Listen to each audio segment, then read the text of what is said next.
Hey everybody, this is video number 2. I'm going to talk really excited about some phone holders essentially. So some of the future projects I have planned, I'm going to need 2 hands and I didn't want to be holding the phone. So the beautiful thing about 3D printing is you can just make it. Right here is you're going to see a lot of me freestyling some CAD, freestyling some measurements.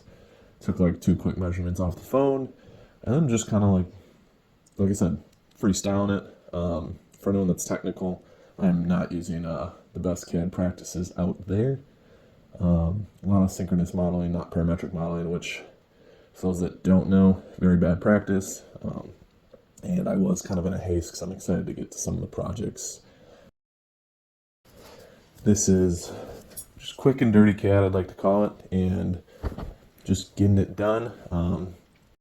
I will say though, haste makes waste, and I definitely made a few mistakes in my CAD and even printed off, like I caught one of the mistakes, but then still somehow ended up printing off the wrong one, especially with this top phone holder. But I really want to go fast and simple and no fasteners, no nothing, just some to hold the phone. And then I worked on kind of building a tower and made a couple sections where I could just stack them up like a little tower. Aesthetically, it is not pretty. It is functional. It's going to work.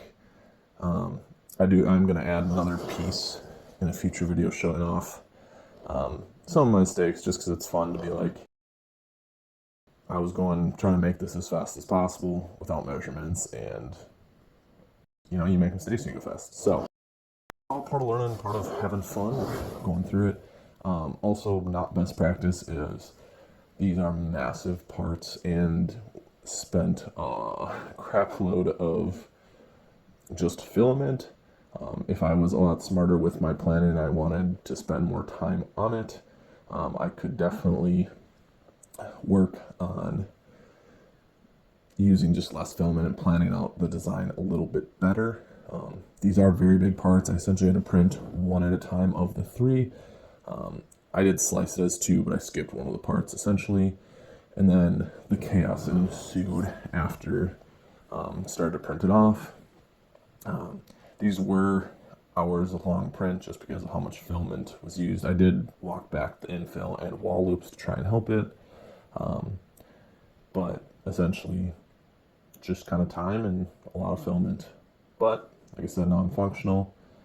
At the end of the day, this is just some relaxing 3D printing going on.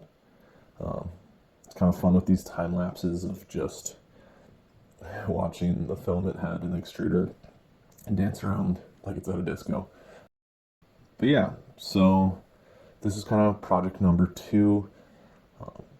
Getting a little quicker at the video editing and just enjoying a little bit of time lapse. That was tower number 1. And then I did the phone holder, kind of slowing it down just so y'all can see the enjoyment. I don't know about everyone else here, but I really enjoy like this little time lapse. I compare 3D printing just to like sitting around a campfire, and I could watch this all day. Unfortunately, with one of my time lapses right here, I did have to hit the gym, so left my apartment and kind of missed out on some quality time lapse, and that was actually my apologies. That was the second tower. Here's the phone holder. This is the last completed part.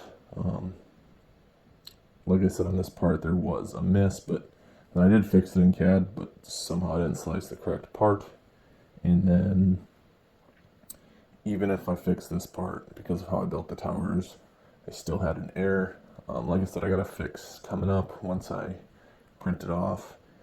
Should be fine. It's just, like I said, ultimately this video is a whole bunch of what not to do and me just kind of making a fixture for future videos. And there you have it. So everyone have a good one. Thanks for watching.